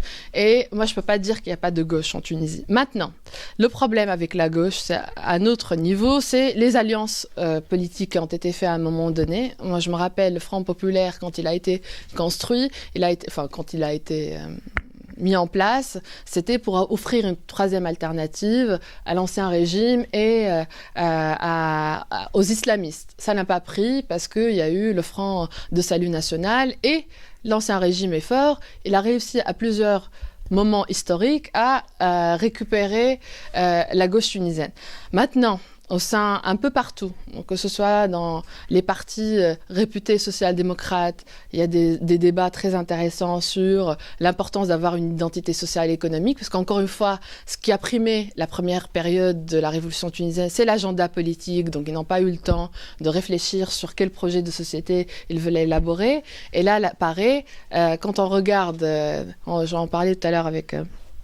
un ami au Front populaire, la question aussi sociale revient de manière très forte. Donc on va laisser à l'avenir décider. Après, il y a des problématiques accessoires, problématiques liées à 20 ans ou 50 ans de dictature qui font que les partis politiques, de manière générale, à part les islamistes, sont faibles. Donc ils mettront du temps à avoir leur place, et puis quelle place ils vont négocier par rapport à la société civile qui est omniprésente. Donc là, le problème, on l'a à l'inverse. C'est pas la société civile qui négocie une place à côté des partis politiques, c'est les partis politiques, on leur a laissé rien du tout. Et là, c'est pareil. On va trouver les mêmes militants politiques qui ont la double casquette, société civile et militants politiques. Donc tout ça, c'est encore flou, et on va voir comment ça va évoluer. Voilà. Ouais. Oui, par rapport à pas la gauche nécessairement, mais les partis politiques en général, j'ai cette impression qu'en Tunisie, comme ailleurs, comme en France, comme aux États-Unis, comme ailleurs, les partis politiques sont devenus des sortes de boîtes de com'. En fait, c'est-à-dire qu'ils créent leur notoriété à travers des outils, des mécanismes marketing et de communication. Les réseaux sociaux n'ont fait qu'accentuer, et que souvent, parfois, et c'est ce qu'on a vu pendant la période transitoire, des petits partis où il y avait très peu de monde pouvaient devenir populaires par des stratégies de communication importantes. Donc, malheureusement, j'ai l'impression que les partis politiques sont très déconnectés du terrain et des mouvements sociaux, en fait. Quand je dis mouvements sociaux, je ne parle pas de mouvements syndicaux. Je parle d'autres types de mouvements sociaux, des besoins de la société elle-même. Et donc, peut-être que... mais c'est partout. C'est pas qu'en Tunisie. C'est une crise qu'on retrouve partout. C'est pour ça qu'ici, on vous parle de l'UMPS. Pour nous, c'est Nardanidé. C'est un peu... Finalement, c'est assez similaire, cette façon de mettre alors, l'alternative, où est-elle ? Peut-être qu'il est temps aujourd'hui mais ça se fait sur du long terme. Ça ne se construit pas en un jour. De repartir sur le terrain, je parle d'un point de vue politique et pas société civile, donc, mais de repartir sur le terrain et de recomprendre les besoins réels pour redéfinir des politiques qui répondent à des besoins et qui ne sont pas des politiques d'experts ou d'expertise ou de modèles, de différents modèles qu'on prend à l'étranger, on réfléchit et puis on a des statistiques, etc. Donc d'aller proche des besoins. Peut-être qu'il est temps qu'il y ait ce type de mouvement-là. Je n'en vois pas. Peut-être je me trompe, mais moi, j'en vois pas. En tout cas, s'ils existent, je ne les vois pas, moi, personnellement. Donc peut-être qu'ils sont en train de se construire. Mais en tout cas, on en a bien besoin. Quelle que soit l'idéologie qu'ils défendent, peu importe. Celui qui s'en rapproche le plus, c'est le parti Nahda, qui a travaillé sur le terrain pendant longtemps et qui aujourd'hui est le plus structuré et le plus organisé. Juste par rapport à l'UGTT, le défi aussi de l'UGTT aujourd'hui, c'est que, comme l'UTICA d'ailleurs, c'est que certains réclament le pluralisme syndical et le pluralisme des centrales syndicales. Parce qu'aujourd'hui, l'UTICA comme le GTT profite d'un certain monopole, en fait, même financièrement, en réalité. Donc, il va y avoir probablement, si le GTT devient un problème pour les gouvernants, il peut y avoir une bataille sur ce point-là en disant la démocratie, c'est la pluralité, c'est l'ouverture des syndicats et qu'il n'y a pas de raison que l'UGTT ou l'UTICA ait le monopole de la représentation, que c'est une question de compétition et que le meilleur gagne, et que dans ce cas-là, il y aura plein de syndicats qui peuvent naître, ou plein de syndicats de patrons qui peuvent naître comme des champignons, et il y a aussi cette possibilité-là. Voilà. Merci. Merci. Oui, alors moi, ce qui me frappe, depuis ça fait plus d'une heure qu'on discute, vous avez envisagé à peu près tous les aspects de la société civile, et il y a un mot qui n'a pas été prononcé, c'est la presse. Alors pourquoi est-ce que la presse n'est pas l'expression de la société civile en Tunisie ? Vous avez 2 minutes chacune pour répondre à la question. La question est très très difficile. La presse est un apprentissage. D'abord, il y a beaucoup d'intérêts financiers, politico-financiers entre les médias et un certain nombre d'intérêts, donc déjà.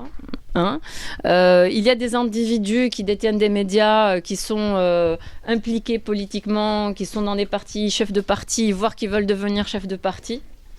L'AICA, qui est une instance de régulation, a des grandes difficultés à jouer son rôle, comme d'ailleurs toutes les instances aujourd'hui qui doivent jouer un rôle d'équilibre, parce que l'État ne leur donne pas nécessairement les moyens de le faire aussi. Et pourquoi je pense de façon positive, je dirais qu'il y a un apprentissage.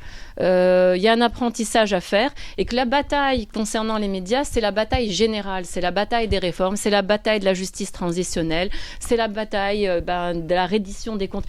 En fait, c'est la bataille générale de la transition qu'on n'a pas fait, on a essayé, on a commencé, mais qu'on n'a pas du tout abouti.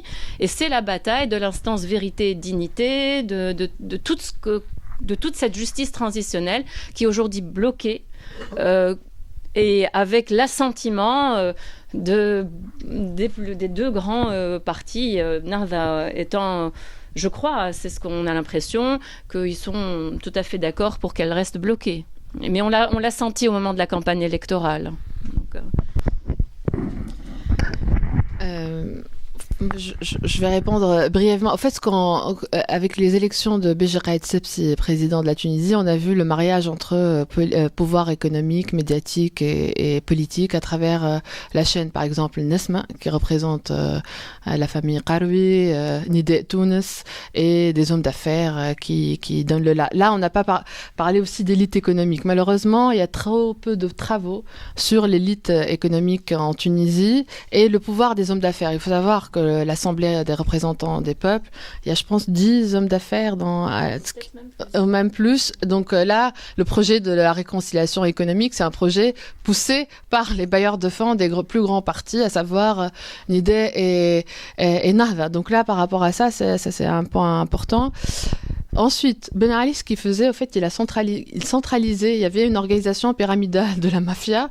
Là, avec son départ, il y a une décentralisation totale. Et quand il y a décentralisation, là, on a des clans mafieux, au fait, qui se disputent la rente économique. Et c'est pour ça, par rapport à ta question tout à l'heure, Khadija, sur l'autoritarisme, c'est à la fois, on a des pratiques autoritaires situées au niveau du ministère de l'Intérieur ou la manière dont on réprime des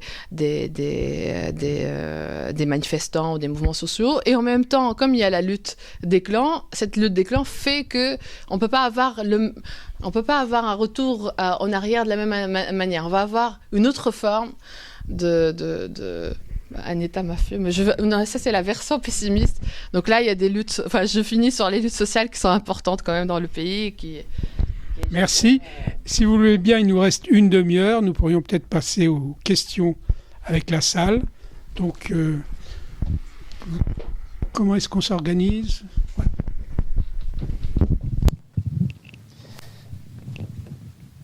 Bonjour à tous, Hatem Nafti. J'ai eu la chance de lire les deux livres, et celui de Hella et le travail collectif qui a été dirigé par Farah. Et donc j'aurais une remarque et puis une question pour chacune des deux. Concernant tout à l'heure, Farah, tu as parlé de ce qu'on appelle le monopole de la centrale syndicale et de la centrale patronale. Ce qui s'est passé la semaine dernière, c'est que le gouvernement a autorisé les autres syndicats, les syndicats autres que l'UGTT, à prélever à la source les cotisations de leurs adhérents. Et ce qui est intéressant, c'est qu'il a fait ça pour la centrale syndicale, mais pas du tout pour la centrale patronale, parce qu'on a aussi une deuxième organisation qui s'appelle Connect, qui essaye, bon an mal an, de concurrencer l'UTICA, et Connect n'a pas eu droit à ce traitement-là, et donc je pense que c'est assez éloquent de ce que veut faire du positionnement du gouvernement, qui est soutenu par 80% de l'Assemblée, qui est d'obédience libérale, donc on ne s'attendait pas à autre chose. Donc ça, c'est juste une parenthèse. Alors ma question pour elle, si on prend l'histoire de l'UGTT depuis sa création, il y a toujours eu après des moments historiques, il y a eu ce qui explique aussi que que l'UGTT après l'indépendance ne soit pas transformé en parti travailliste, par exemple, comme les trade unions au Royaume-Uni, c'est qu'il y a eu au nom de ce qu'on appelle l'Union nationale, à diverses parties de l'histoire tunisienne, l'UGTT qui décide de faire front avec le pouvoir, qui soit s'asservit volontairement, soit se fait asservir, donc, par exemple après le jeudi noir en 78, et qui décide de marcher avec le pouvoir. Est-ce que ce qui s'est passé, alors c'est trop tôt pour le dire, mais ce qui s'est passé aujourd'hui, qui aura des conséquences graves, est-ce qu'on se dirige pas plutôt vers une mise au pas de l'UGTT par le pouvoir au nom de l'union sacrée, de la lutte, tous ces termes qu'on entend en France depuis 2 semaines, et qui ferait qu'au nom de la lutte contre le terrorisme, on mette un petit peu en sourdine les demandes sociales, voire les franges la plus radicale. Est-ce qu'on se dirige peut-être vers ça ? Est-ce que et je continue juste la question pour Farah. Dans ton livre, Farah, il y a un interlocuteur qui revient assez souvent, qui est devenu ministre auprès du ministre de l'Intérieur, donc qui est Cheli, alors j'ai oublié, Rafiq Cheli, qui est ministre délégué à la sécurité auprès du ministre. ou ministre délégué ou secrétaire d'État auprès du ministre de l'Intérieur. Donc j'ai cru comprendre que vous aviez des rapports de travail privilégiés. Est-ce que tu es toujours en contact avec lui? Est-ce qu'il y a une stratégie, peu importe que ce soit une stratégie de retour à l'ordre ancien ou de réforme, est-ce que le ministère de l'Intérieur a une stratégie aujourd'hui qui pourrait donc être déterminante? Et merci. Commence par l'UGTT. L'UGTT. En fait, il y a deux choses. Pour revenir à l'histoire du parti, donc à la question du pluralisme syndical et du parti travailliste. À plusieurs moments, on a caressé le rêve de créer le parti travailliste de l'UGTT. Et une autre explication aussi, c'est que du fait de l'hétérogénéité idéologique des syndicalistes, c'était pas possible aussi d'avoir une UGTT avec un parti travailliste, avec une ligne idéologique claire. Maintenant, le pluralisme syndical. Le pluralisme syndical, il y a déjà deux centrales syndicales, donc celle de Giza et celle de Sahbeni. Sahbeni, c'est quand même la troisième. Oui, nouvellement, oui. Donc les trois, Sahbeni, qui est assez influent, c'est lui qui a complètement, c'était l'homme de Ben Ali et il a été emprisonné pour des histoires de corruption à l'époque de Ben Ali. Donc les syndicalistes disent qu'il n'est pas crédible en tant que chef d'un nouveau syndicat. Giza, il a un réseau mais ça prend pas.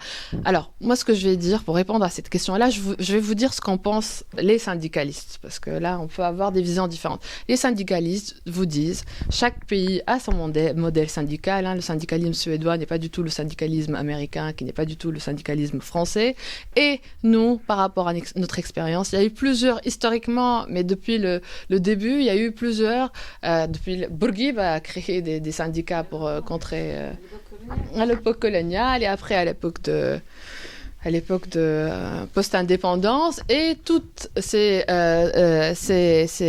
expériences de pluralisme syndical n'ont pas pris.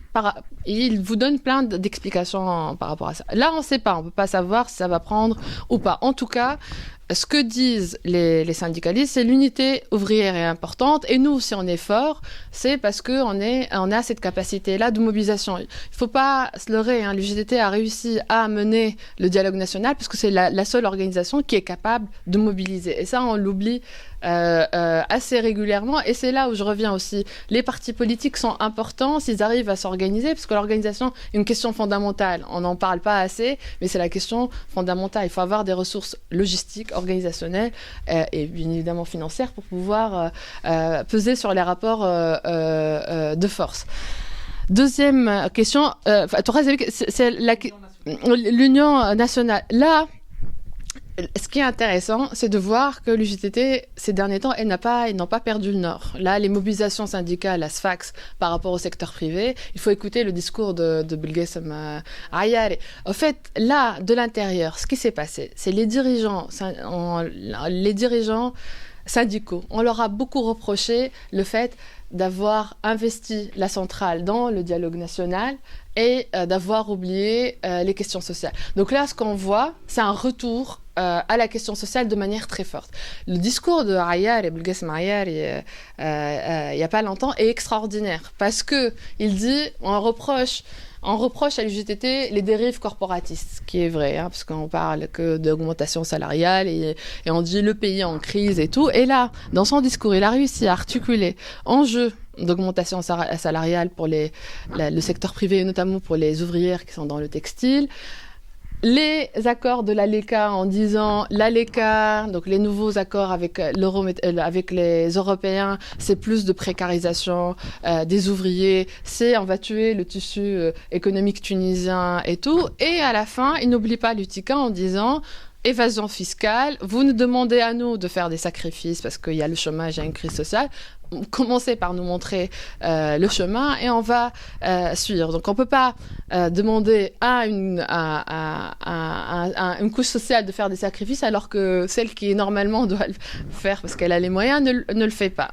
Les fonctionnaires qui sont les fonctionnaires publics qui sont la couche la plus importante à l'UGTT, ils payent tous leur impôt. Donc là c'est une vraie question. Donc moi, pour le moment, s'il y a danger, enfin les défis, je vais formuler ça en termes de défis. Les défis qui se posent à l'UGTT sont de deux. Il y a deux défis. Le premier défi, c'est est-ce qu'elle va pouvoir continuer à imposer la question sociale au niveau de l'agenda politique? Est-ce qu'elle va résister au pluralisme syndical? Et ils ont un défi interne très important. L'UGTT, comme toutes les organisations dans le pays, est traversée par une crise d'autorité très grave. Donc, c'est-à-dire que avant, pour faire une grève, il faut que le bureau exécutif signe la grève. Là, il y a une décentralisation totale. Il y a plus de coordination. Et là, c'est une fragilité importante. Il y a l'enjeu de la restructuration de l'UGTT. Donc, à chaque fois, on repousse cette échéance-là. Le défi de la restructuration de l'UGTT, c'est comment on va permettre plus de représentativité pour les femmes et pour les jeunes, comment on va investir le secteur privé là où il y a le plus de précarité parce que la classe ouvrière ou le salariat en Tunisie a évolué. Donc là, ça dépendra de la capacité de l'UGTT à répondre à ces problèmes organisationnels internes, à imposer la question sociale dans l'agenda de mobilisation pour pouvoir dire comment est-ce qu'elle va réussir ou pas à survivre. Maintenant, l'UGTT n'est pas seule, parce qu'à l'époque, ça c'est aussi, je termine, on oublie souvent que l'UGTT n'est pas un contre-pouvoir, l'UGTT. Dans le pays, il y avait deux pouvoirs. Et le champ politique était partagé en deux. Et c'est assez intéressant, cette histoire entre le Destour, le néo-Destour, le PSD plus tard, l'RCD et l'UGTT. Et donc, ils se sont partagés. Il y avait toujours eu des compromis. Donc, c'est ça qui est important. Donc, elle fait partie du champ politique. Maintenant, l'évolution de l'UGTT dépendra de la capacité de l'UGTT à répondre à des défis internes et aussi de l'évolution de tout le champ politique. Est-ce qu'on va avoir des partis politiques forts, capables de prendre la question sociale, et là l'UGTT se contentera du rôle syndical? Comment tout ça va évoluer? Et le pluralisme syndical, maintenant, en Tunisie, je ne crois pas trop, parce que ceux qui l'incarnent n'ont aucune crédibilité. Et les islamistes, parce que tu as posé cette question-là, les islamistes, ils ont plusieurs, j'en parle un peu dans le livre, ils sont malins, parce qu'ils sont en train d'investir l'UGTT.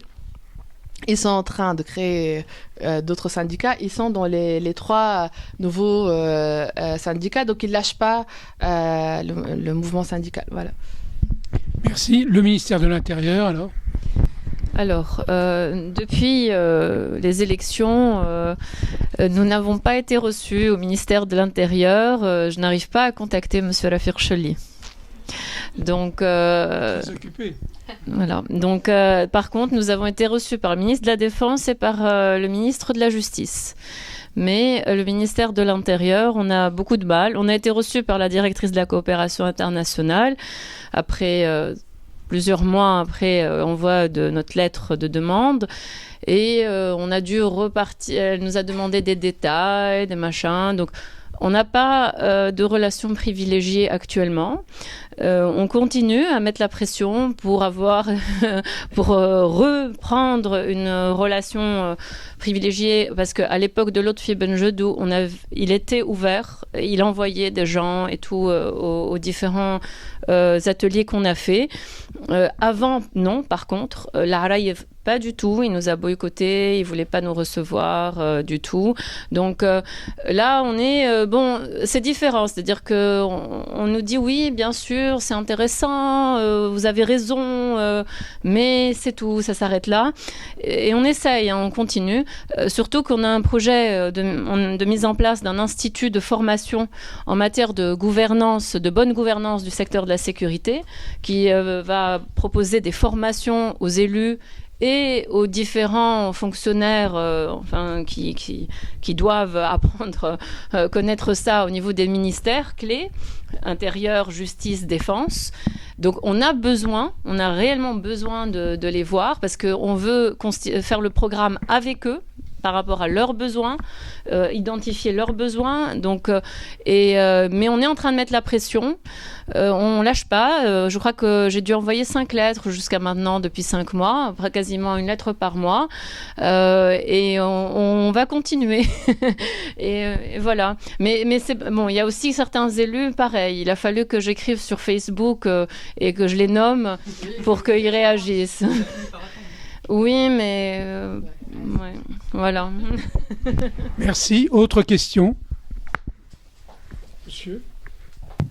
Ah, attendez. Oui, moi j'admire toujours la richesse du discours politique en Tunisie.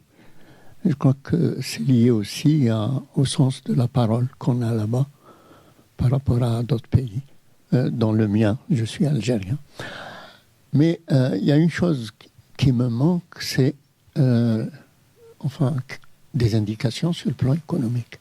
Parce que j'estime que quand même l'évolution économique déterminera certains des aspects au niveau politique. Merci.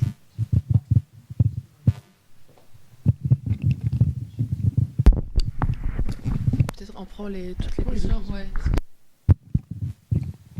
Merci pour vos deux interventions remarquables, vraiment intéressantes. Moi, j'ai des questions à Farah Hached, plutôt des éclaircissements. Vous avez parlé, à un moment donné, en parlant de la démocratie, de l'exercice de la démocratie en Tunisie, sur le fait qu'on avait, d'une certaine manière, sauté des étapes et qu'on avait importé une forme de démocratie décadente. En sautant l'étape idéaliste de la démocratie. Je reprends vos propres termes. Et je ne sais pas à quelle époque vous faisiez référence de cette démocratie idéale qui aurait pu exister en Occident. La deuxième question, c'est concernant finalement les questions sécuritaires et l'enquête que vous avez menée, que j'ai lue, sur notamment le ministère de l'Intérieur et le service des renseignements, et sur le fait que ce que vous disiez, c'est qu'il y a aujourd'hui une nécessité pour vous de travailler avec ces interlocuteurs et que vous en faisiez état juste avant, le fait que l'administration semble bloquée, en tout cas qu'il n'y a pas une véritable attente ni ouverture vis-à-vis de vos démarches. Est-ce que les policiers se sont organisés en syndicats depuis le 17 janvier 2011 ? Est-ce que vous avez travaillé avec ces syndicats ?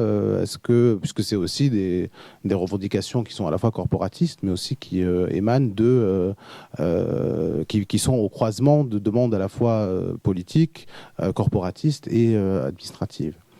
Et la dernière remarque, c'est concernant en fait votre remarque sur le fait que finalement la volonté politique n'existe pas, les partis politiques ne jouent pas leur rôle de pression sur ces institutions, et vous sembliez faire, j'ai compris ça comme ça, le constat que c'était un manque soit un manque de volonté de ces partis de prendre à bras-le-corps la question des réformes sécuritaires notamment, et de la réforme du ministère de l'Intérieur.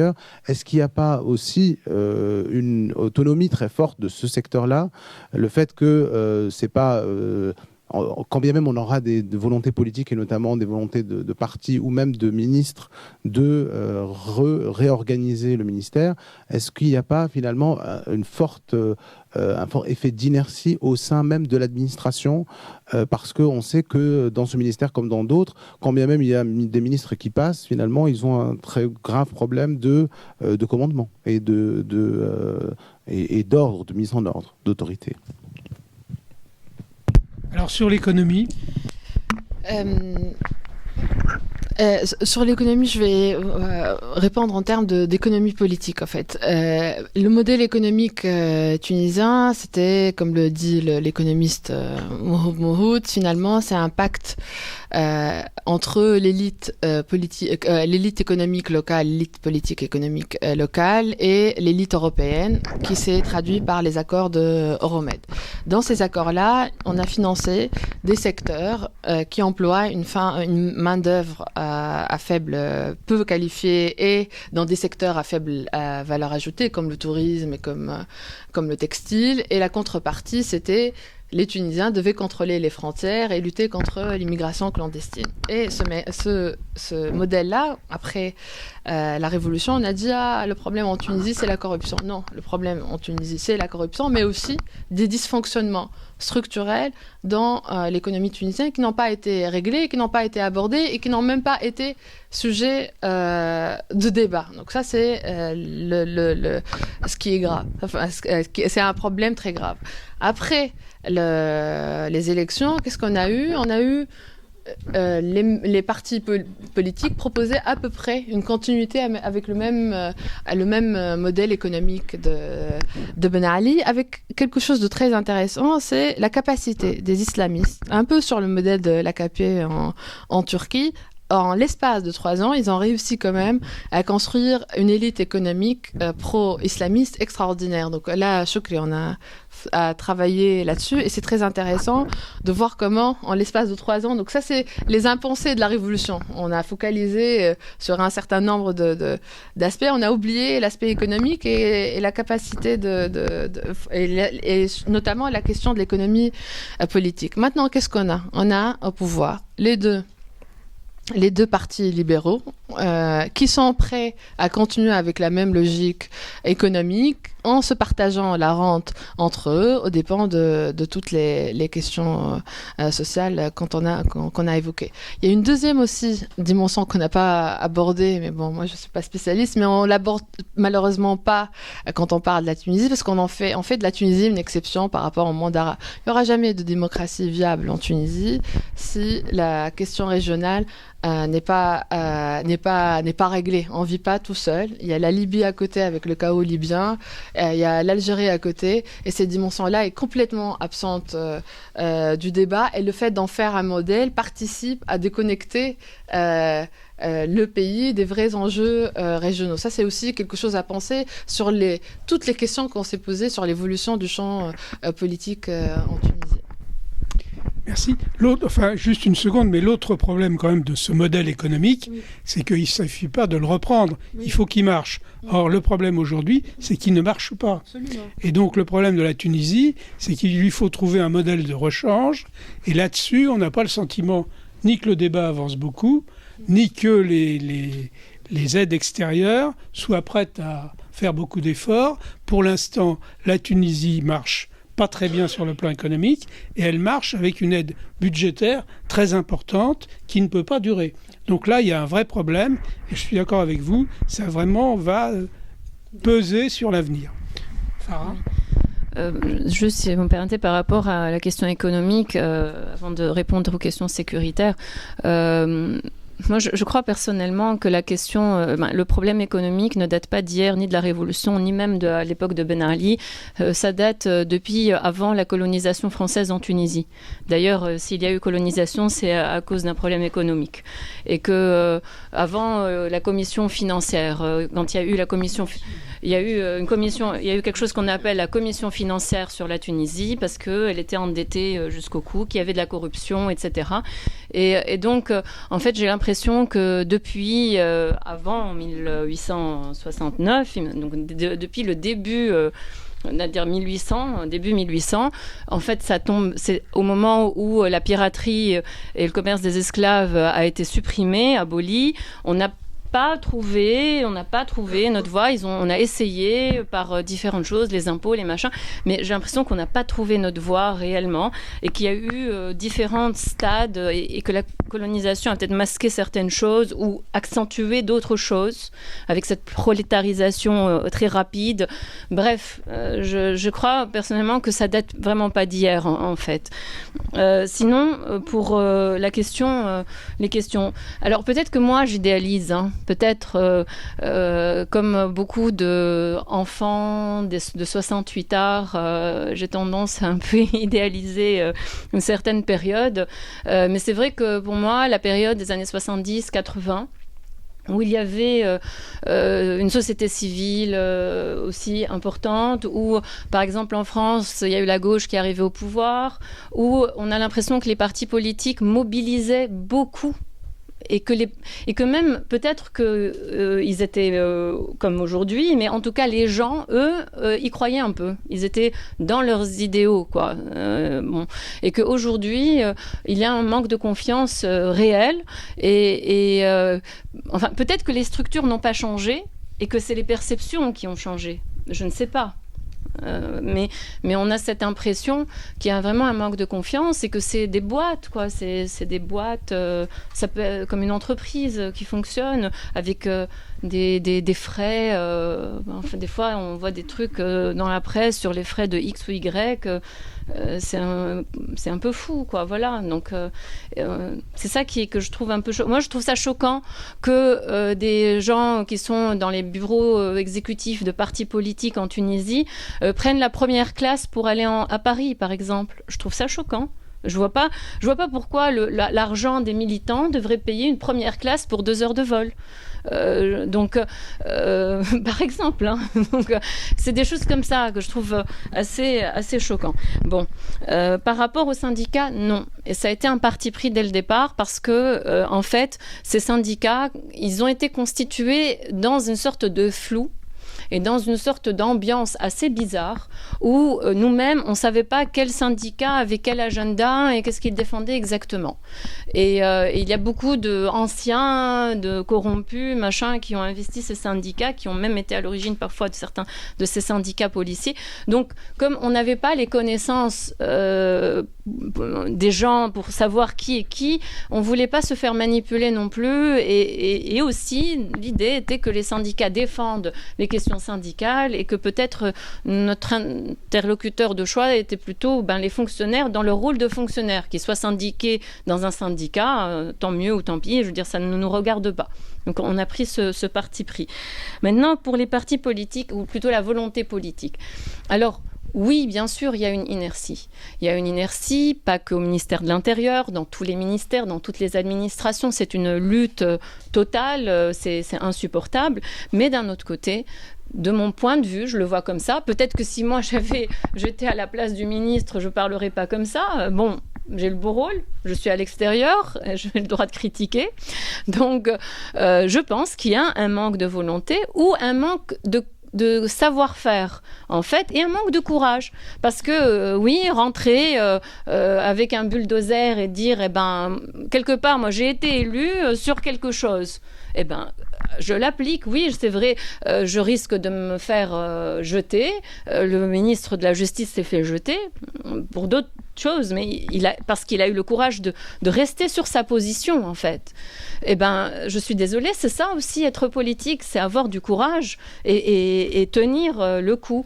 Donc là, on n'a pas cette impression-là. On a l'impression, comme les 3 dernières années, parfois, voilà, on navigue. Et pourquoi Lotfi Benjedou est arrivé quand même un peu mieux aussi que maintenant. Donc, on voit quand même des différences aussi entre les différents ministres. Et j'encense pas nécessairement Lotfi Benjedou. Je le connais pas personnellement et je ne sais pas. Mais juste, je parle de perception, hein, ce que j'ai perçu. Et mais je donne un exemple, c'est les commissions sécuritaires à l'Assemblée. Donc, on a 2 commissions. Une commission qui traite de tout ce qui est élaboration des lois, etc. Et une commission qui est censée contrôler le travail des différents ministères, de l'exécutif. Eh bien, les membres de ces commissions, soit ils ne savent pas comment faire, ils ne connaissent pas leur rôle, ils ne savent pas. Ils ont un manque d'expertise, et ça, c'est normal. Et c'est normal parce qu'on n'a jamais eu ça avant. Et d'ailleurs, c'est pour ça que nous voulons faire cet institut de formation. Donc, OK, il n'y a aucun problème. Soit ils savent ou ils ne savent pas, mais ils s'en fichent. C'est-à-dire qu'ils ne vont pas aller dans les commissions. Ils sont inscrits. Il y a 22 membres de commission. Il y en a 6 qui sont là. C'est-à-dire, il y en a 12, globalement une douzaine qui viennent et qui signent, et puis il y en a 6 qui partent, et il y en a 6 qui restent, globalement, qui travaillent. Voilà, et c'est pas que la commission sécurité. Hein. Donc ils s'en fichent, ils sont contre-fiches. Et puis il y en a qui... et puis il y a cette pesanteur de l'Assemblée elle-même, donc de jouer son rôle, c'est-à-dire qu'il y a la vieille école. Oui, mais vous savez, vous allez mettre, je parle maintenant à l'intérieur de l'Assemblée, les discours hiérarchiques au sein de l'Assemblée, des bureaux de l'Assemblée vis-à-vis des commissions. Ah, mais vous savez, dans l'atmosphère actuelle, le secteur de la sécurité n'a pas besoin de ça, le ministre, il a un agenda assez important, vous n'allez pas l'ennuyer. À un moment donné, il voulait, une commission voulait pas convoquer, juste questionner le ministre, hein, donc on va lui dire ça. Donc non, on est réellement en face d'un manque de volonté. Est-ce que c'est pour naviguer face à cette inertie avec le moins de dégâts, et puis vous savez, avec cette question un peu d'intérêt personnel, enfin, le petit type qui reste dans son coin et le temps de passer l'orage, et puis après il aura sur son CV qu'il a été ministre ou député ou autre, et puis c'est tout, et puis il s'en fiche, et puis voilà. Est-ce que c'est pour ça? Est-ce que c'est pour autre chose? J'en sais rien. Donc voilà, désolé. Merci. Encore une dernière question. Bon, alors, plus de questions. Il nous reste à vous remercier. Puis à bientôt, sans doute. Merci.